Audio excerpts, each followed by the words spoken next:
मुझे यकीन है कि आप बचपन में खेल के मैदान में झूलों पर झूले होंगे। क्या आपने कभी सोचा है कि जब आप झूला झूलते हैं, जॉगिंग करते हैं, दौड़ते हैं या साइकिल चलाते हैं तो क्या होता है? ये सभी गतिविधियां गति दर्शाती हैं। आइए आज गति के बारे में सीखते हैं। वे वस्तुएं जो गति में होती हैं गतिमान वस्तुएं कहलाती हैं, जैसे उड़ते हुए पक्षी, बहता हुआ जल और पवन चक्कियां। वे वस्तुएं जो अपनी स्थिति के सापेक्ष स्थिर होती हैं स्थिर वस्तुएं कहलाती हैं, जैसे वृक्ष, भवन और पर्वत। आपके कलाई घड़ी पर सेकंड वाली सुई देखी होगी, लेकिन यदि घड़ी में सेकंड वाली सुई न हो तो क्या आप मिनट वाली सुई की गति को देख सकते हैं? बड़े शहरों में ऊंचे टावरों पर घड़ियां लगी होती हैं।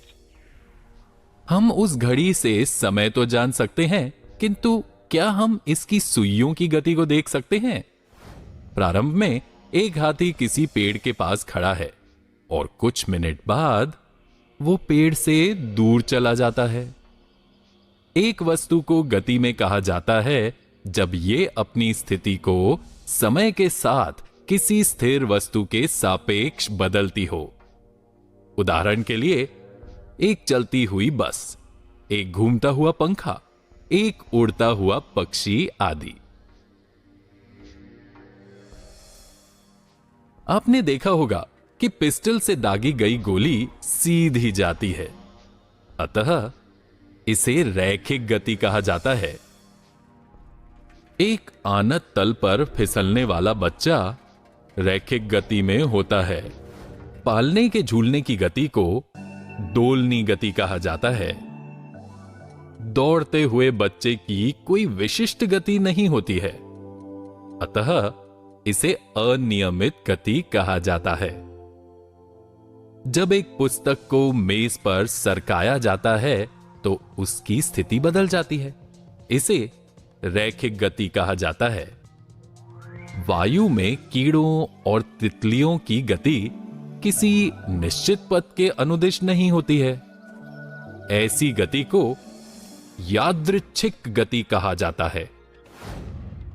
जब माइक से सड़क पर सीधे चलने वाली एक साइकिल की गति के बारे में पूछा गया तो उसने कहा कि यह एक रैखिक गति है। पीटर ने कुछ अलग कहा। उसने कहा कि चूंकि साइकिल का पहिया समय के नियमित अंतराल के बाद अपना घूर्णन पूरा करता है, इसलिए यह आवर्ती गति होनी चाहिए।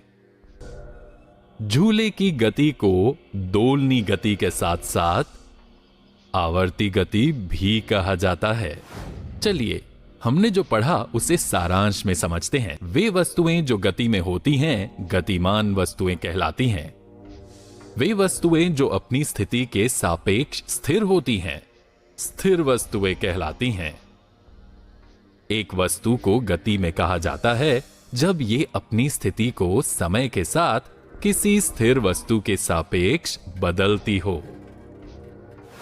अब जबकि आप खेल समाप्त कर चुके हैं तो आपको गति की मूल बातों का एहसास हो गया होगा।